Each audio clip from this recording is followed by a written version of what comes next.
je vous demanderai de faire un tonnerre d'applaudissements pour Marie Vincent, s'il vous plaît. Marie, qui est très colorée, magnifique, j'adore. Marie, qui sera où tu veux, Marie, choisis. Je regarde celui-là, comme ça moi je suis un petit peu en retrait, ça sera très bien. On va continuer avec son acolyte dans une série que vous avez tous vue. Je vous demanderai d'accueillir Monsieur Benoît Morel, s'il vous plaît. Bonjour Benoît. C'est possible. Et le dernier, mais pas des moindres, notre ami Frédéric Bourali.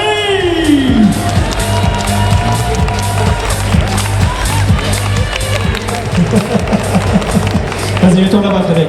Ah, pour les caméras, c'est mieux, effectivement. Puis moi, comme ça, je suis loin de toi. T'éviteras de me raconter plein de bêtises.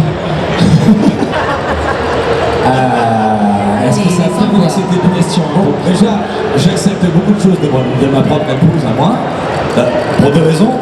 Un, j'ai pas le choix. Et deux, je l'aime. Donc, c'est pas difficile. Et Valérie, enfin Liliane et ma femme sont deux personnages très différentes. Heureusement pour moi. Et heureusement pour elle. Non mais la question est intéressante, c'est vrai, ça aurait pu, bien sûr. Super question, bravo. Merci. Je ne peux pas vous répondre autrement que ce que je viens de vous dire. Je continue là, enfin la diffusion continue des petits morts d'Agatha Christie que je fais sur France 2, dans lequel je joue le médecin légiste du commissariat. Et en dehors de ça, pas mal de projets d'écriture parce que j'écris beaucoup aussi, de réalisation, je vais faire un court métrage et peut-être un long métrage l'année prochaine, voilà. C'est en discussion. D'accord, ça fait beaucoup de choses donc. C'est bien. On trouve le temps. On trouve le temps, d'accord. Vraiment le rire est de mise tous les jours, la bonne entente, l'amitié. Je pense qu'il n'y a pas un jour où on ne rit pas, il n'y a pas un jour où ça se passe mal. Donc, que dire de plus, quoi, que le bonheur de partager tous les jours et de se rencontrer, de se voir et de travailler dans la bonne humeur. Valérie, on a calculé, là on est à 6400 sketchs, vous vous rendez compte? Et je crois que c'est pareil comme vous, hein, les amis. De toute façon, en fait c'est ça, ça ne peut même pas se faire autrement en fait, que dans une super entente. Parce que vous savez, la comédie, il faut, c'est particulier la comédie. Il faut accepter d'être con, il faut accepter d'être moche, il faut accepter de glisser sur les peaux de banane. Et ça peut se faire qu'avec des gens en qui on a confiance. Et sinon c'est difficile. Il faut accepter d'être ridicule, parce que c'est le principe de la comédie, c'est très bien. Mais il faut faire ça avec des gens en qui on a confiance, sinon ça ne peut pas marcher. Et comme Valérie Carsati est une camarade, en fait c'est une super camarade de jeu, une super camarade de bar, donc on va faire mieux. Voilà. Je sais pas si c'est très intéressant ce que je vais vous dire. Oui, totalement. Mais c'est triste. Pas terrible, pas terrible.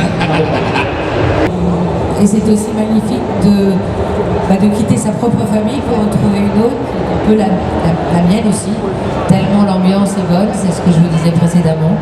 Donc il y a un impact dans la mesure où je pense qu'on est tous acteurs et qu'on est souvent sur les routes, pas là, voilà, on doit s'organiser avec les enfants, les parents, tout ça. Mais non, je crois que c'est très enrichissant pour la vraie famille que de faire le métier que nous faisons.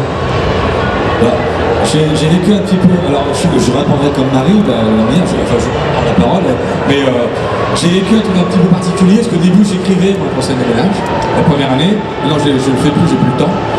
Et pour écrire pour scène de ménage, ce qui est particulier, c'est qu'il n'y a pas de vanne, il n'y a pas de gag, c'est que des situations qui sont drôles. Et quand j'écrivais, je m'inspirais de ma vie personnelle. Et 2-3 fois, ma femme, des trucs, vous savez, des fois dans les couples, moi je suis avec ma femme depuis 35 ans, hein, donc tout va bien. Et je suis pas José dans la vie, sinon elle m'aurait quitté depuis longtemps. Mais quand j'ai écrit, on écrit toujours sur des choses qui ne vont pas pour que ce soit drôle. Et une fois, je me souviens très bien de Cécile, ma femme, qui regarde la télé avec moi sur un truc que j'avais écrit, je ne l'avais pas dit. Hein. Elle m'a regardé, elle dit mais attends, parce que je ne dis pas le détail, hein. Je ne raconte pas ça, c'est personnel. Mais ça l'a fait rire parce qu'elle a reconnu que c'était un truc qui de temps en temps nous agaçait tous les deux. Et je me suis dit tiens, je vais l'écrire, ça m'a servi. Alors c'est le seul truc où je ne pourrais pas mettre de dire il y a quelque chose en rapport. Mais c'est vrai que dans la vie, heureusement, on n'est pas comme le personnage. Et d'ailleurs, heureusement que les personnages ne sont pas comme dans la vie non plus. Ça serait pas intéressant. Moi je suis beaucoup moins intéressant dans la vie. Je suis chiant. Mourir. Moi j'ai commencé en tant qu'auteur sur En Famille, les premières saisons. Et du coup on m'a demandé si j'avais envie de jouer dedans et d'écrire un personnage. Et donc j'ai choisi d'écrire un personnage qui ne me ressemble absolument pas. C'est-à-dire vraiment quelqu'un qui ne fout absolument rien de ses journées. Donc j'essaye tant que possible de m'éloigner de mon personnage.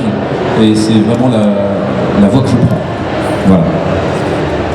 Je pense qu'on a énormément de chance dans les deux séries que nous interprétons les uns les autres, c'est qu'on a des séances de travail avant, en amont, où nous lisons le texte, où nous choisissons de les jouer ou pas, de les transformer ou de les faire améliorer ou pas.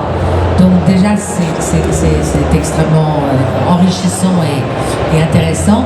Et puis il y a ce qu'on appelle le tournage, c'est-à-dire que sur le vif, on trouve une fin qui n'était peut-être pas écrite et qu'on trouve meilleure parce que comme on se connaît tellement bien, on peut se proposer des tas de choses, des tas de façons d'envisager l'intention qu'on veut donner. Et oui, bien sûr, c'est pas place à l'improvisation, il y a des chutes qui n'existaient pas sur le papier et qui existent à l'image.